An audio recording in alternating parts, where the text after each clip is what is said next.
మత్తయి సువార్త 14వ అధ్యాయం 35వ వచనాన్ని చదువుకుందాం. అందరూ బైబిల్ తెరవండి. The gospel of Matthew chapter 14 and verse 35. వారు అద్దరికి వెళ్ళి గెన్నేసరెతు దేశమునకు వచ్చిరి. గెన్నేసరెతు దేశమునకు వచ్చిరి. అక్కడి జనులు, అక్కడ 35వ వచనం, అక్కడి జనులు ఆయనను గుర్తుపట్టి, చెప్పండి, ఆయన ఏం చేశారట? గుర్తుపట్టారు. They recognized Jesus. ఇప్పుడు గుర్తుపట్టి ఏం చేశారు అని ఆలోచన చేస్తే, చుట్టుపట్లనున్న ఆ ప్రదేశం అంతటికి వర్తమానం పంపి రోగులందరినీ ఆయన యొద్దకు తెప్పించి వీరిని నీ వస్త్రపు చెంగు మాత్రము ముట్టనిమ్మని, ప్రభువా కేవలం నీ వస్త్రపు చెంగు మాత్రం ముట్టనివ్వయ్యా, నువ్వేమి పర్లేదు, నువ్వేం చేతి లేకలేదు వారి మీద, ఎందుకంటే నువ్వు చాలా బిజీగా ఉన్నావు, కనీసం వాళ్ళన్నా వచ్చి నీ వస్త్రపు చెంగు ముట్టనిమ్మని ఆయనను వేడుకునిరి. ముట్టిన వారందరూ, కొందరనుందా అందరనుందా? స్తోత్రం చెప్దాం ఒకసారి. Hallelujah. What a powerful God we are serving. ఆయన ముట్టిన వారందరూ ఏం పొందారట? స్వస్థత నొందిరి. గట్టిగా చప్పట్లు కొట్టి ప్రభువును ఆనందపడ. That is the healing power of Jesus. ప్రభువును ముట్టిన వారందరూ, నీది ఏ కులమైనా, ఏ మతమైనా, ఏ జాతి అయినా, ఏ వర్గమైనా, ఏ ప్రతికూల పరిస్థితి నీదైనా, ఆయన ముట్టిన వారందరూ స్వస్థపరచబడ్డారని బైబిల్లో రాయబడింది. గెన్నేసరెతు అనే దేశమునకు ప్రభు వచ్చినప్పుడు వారు ఆయన గుర్తుపట్టారు. ఏమని గుర్తుపట్టారు? Look, he is the saviour of this world. Look, he is the healer. Look, he is the deliverer. ఆయనే విమోచకుడు, ఆయనే విడుదల చేసే దేవుడు, ఈయనే అద్భుతాలు చేస్తున్నాడు, ఈయనే దేవుని రాజ్య విషయాలను చాలా స్పష్టంగా మనతో మాట్లాడుతున్నాడు. He is the saviour of this world. Look unto him. ఆయన వైపు చూడండి అని చెప్పి ఆ పరిసర ప్రాంతాలన్నిటికీ వర్తమానం పంపి అందరిని తెప్పించి వీళ్ళు ఏమన్నారంట, ఒకసారి ముట్టుకోండి, ఆయన వెళ్ళండి త్వరగా, మళ్ళీ అవకాశం దొరకదేమో, ఆయన మరలా ఇక్కడ రాడేమో, గో అండ్ మీట్ హిమ్, వెళ్ళండి, విశ్వాసంతో ఆయన పట్టుకోండి అనగానే వీళ్ళు చెప్పిన ఆ మాటలను బట్టి ఆ రోగులందరూ వచ్చి ప్రభువుని గట్టిగా పట్టుకోగానే వాళ్ళందరికీ ఏమైందట? స్వస్థత అయింది.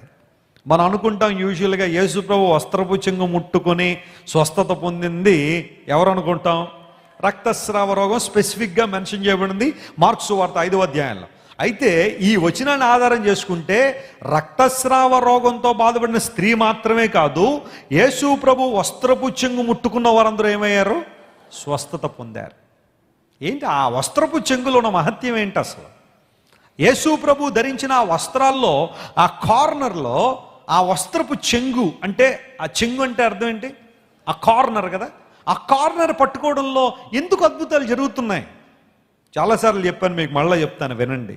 యూదుల వస్త్రధారణలో, ప్రాముఖ్యంగా యూదులు వేసుకున్న వస్త్రాల్లో, వాళ్ళు వేసుకున్న ఆ వస్త్రానికి 4 వైపుల 4 కార్నర్స్లో నీలి దారాన్ని వారు వేలాడదీస్తారు. నీలి దారం, బ్లూ థ్రెడ్ని వారు వేలాడదీస్తారు. ఇది పాత నిబంధనలో యూదులు వేసుకున్న వస్త్రాన్ని దేవుడే డిజైన్ చేసి ఇచ్చాడు, ఆ నీలి థ్రెడ్ ధరించమన్నాడు.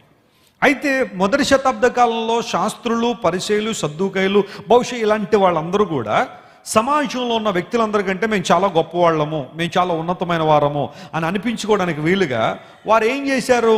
మామూలు వ్యక్తులకి వాళ్ళకి తేడా ఉండాలని చెప్పి ఆ నీలి దారాలు ఇంకొంచెం పెద్ద చేసుకున్నారన్నమాట. శాస్త్రులు, పరిసయ్యులు ఆ బ్లూ థ్రెడ్ని కొంచెం లాంగ్ థ్రెడ్ వేసుకున్నారు. వాళ్ళు అలా నీలి దారాలు కొంచెం పెద్ద వేసుకున్నారు.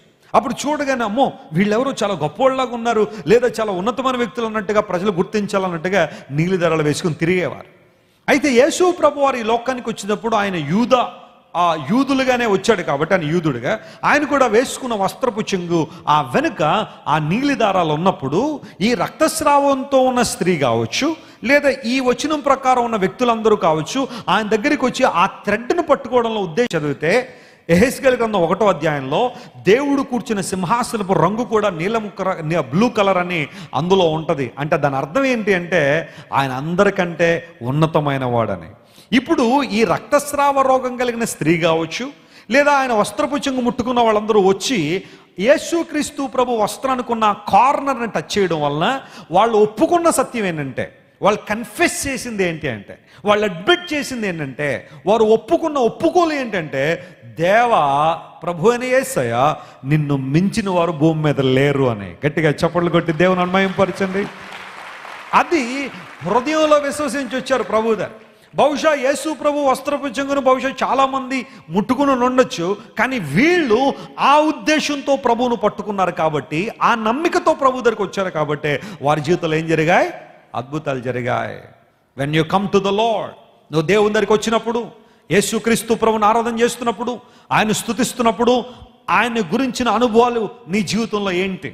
ఎవరైనా నీ దగ్గరికి వచ్చి, అమ్మా నువ్వు యేసు ప్రభుని ఇంతకాలం నుండి వెంబడిస్తున్నావు కదా, బాబు యేసు ప్రభుని ఇంతకాలం నుంచి అంగీకరించావు కదా, ఆయన గురించి కొన్ని మాటలు చెప్పు నాయన అంటే చెప్పగలిగే స్థితిలో ఉన్నావా లేదా?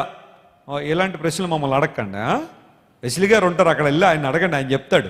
అంతేగాని మాకు ఇవన్నీ అక్కర్లేదు. మేము వెళ్ళి అక్కడికి వెళ్ళి ఏదో కానుకేసి మరి ఇంటికి వెళ్ళిపోవడం తప్ప, యేసు ప్రభు ఎలాంటి వాడు, ఆయన పరిస్థితులు అంటే ఇలాంటి మమ్మల్ని పెద్ద పెద్ద క్వశ్చన్లు అడగండి అని నువ్వు అంటున్నావంటే నీవు ప్రభువు మీద ఏమీ లేదు, సరైన అవగాహన లేదు.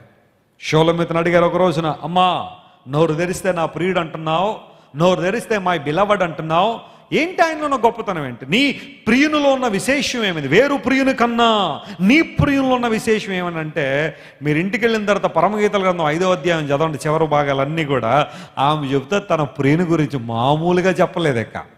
ఏమంది? నా ప్రియుడు ధవళవర్ణుడు, నా ప్రియుడు రత్నవర్ణుడు, 10,000లో సైతం ఆయన ఏం చేయొచ్చు నేను గుర్తించగలుగుతా. ఆయన తల అపరంజి, ఆయన యొక్క తల బంగారము, ఆయన చేతులు, ఆయన కాళ్ళు అని మొత్తం తల నుండి పాదాల వరకు చాలా చక్కగా వివరించుకుంటూ వచ్చేసింది తన ప్రియుని గురించి. Do you have that recognition about your God? నీ దేవుని గురించిన అవగాహనలో ఉందా? కష్టం వచ్చినప్పుడు, శ్రమ వచ్చినప్పుడు, ఇబ్బంది వచ్చినప్పుడు, ప్రతికూల వాతావరణం వచ్చినప్పుడు, కొన్నిసార్లు అపవాది నీ దగ్గరికి వచ్చి నీ దేవుడిని నువ్వు మర్చిపోయాడు అంటే చెప్పగలుగుతున్నావా? నా దేవుడు నన్ను మర్చిపోయేవాడు కాదో, నా కోసం ప్రాణం పెట్టిన దేవుడు నన్ను ఎందుకు మర్చిపోతాడు? ఆయన తన రక్తం పెట్టి నన్ను కొనుక్కున్న దేవుడు ఎందుకు నన్ను విడిచిపెడతాడు? నా కోసం మరణాన్ని జయించి తిరిగి లేచి మృతుల్లో నుండి ప్రథమ ఫలంగా లేపబడి నేను వెళ్ళి మీ కొరకు స్థలం సిద్ధపరుస్తున్న పరలోకానికి వెళ్ళి నా దేవుడు నా గురించి ఎందుకు మర్చిపోతాడు?